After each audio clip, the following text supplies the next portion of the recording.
საჯარის მთავრობის ხომაზე დღეს ჯანდაცვის სამინისტროს 2013 წლის მიზნობრივ პროგრამებში ცვლილებები შევიდა.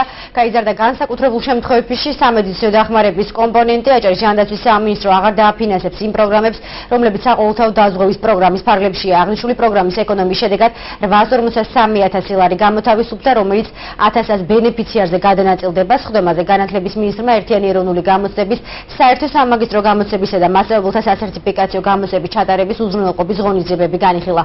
აჭარის სოფლის მეურნეობის მინისტრმა კი ფერმერული მეურნეობების განვითარების ხელშეწყობის პროგრამებზე და მემცენარეობის დარგის განვითარების მიზნით კვლევებისა და პრევენციული ღონისძიებების გადარების თაობაზე ისაუბრა.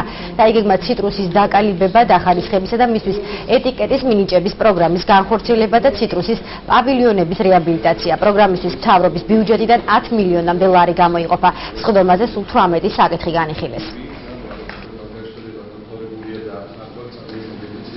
წარმოადგენილი იყო 18 საკითხი და აქედან 4-ვე სამინისტრომ წარმოადგინა, იყო პროგრამებში ცვლილებები, ძირითადად ზოგან ეკონომია იყო, ზოგიერთი პროგრამა გავზარდეთ ხარჯვითი ნაწილი, მაგალითად ჯანდაცვის მიმართულებით საყოველთაო დაზღვევის ნაწილში ამუშავებამ ამ პროგრამის ამუშავებამ 1 ივლისიდან მოგვცა წლის ბოლომდე ეკონომია ზოგიერთ პროგრამაში, შესაბამისად ეს ეკონომია ამ პროგრამის ნაწილში გადავიტანეთ თანხები სხვა პროგრამაში. თებერვლის თვეში ამოქმედა საყოველთაო ჯანდაცვის პირველი ეტაპი, ურგენტული სამედიცინო მომსახურება. ჩვენ შევწყვეტეთ ამასთან დაკავშირებით ურგენტული სამედიცინო დახმარება, რომელიც ხორციელდებოდა ბავშვებით და მოზარდებისათვის, დაუზღვეველი მოსახლეობისათვის.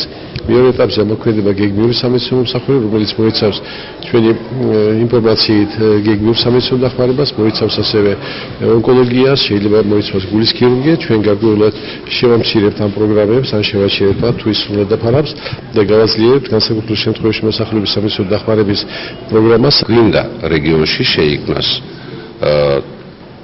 დამხმარებელი, დამკალიბრებელი ხაზები, უზრუნველყოფა გავაკეთოთ თანამედროვე შეფუთვით, ყუთები მაქვს მხედველობაში, ეტიკეტით, მარკირებით და ვფიქრობთ, რომ ეს გარკვეულწილად გააიაფებს თვითღირებულებას პროდუქციის, ანუ კონკურენტულ არიანს გახდის ბაზარზე მიწოდებულ პროდუქციას, მოსახლეობა იქნება დასაქმებული.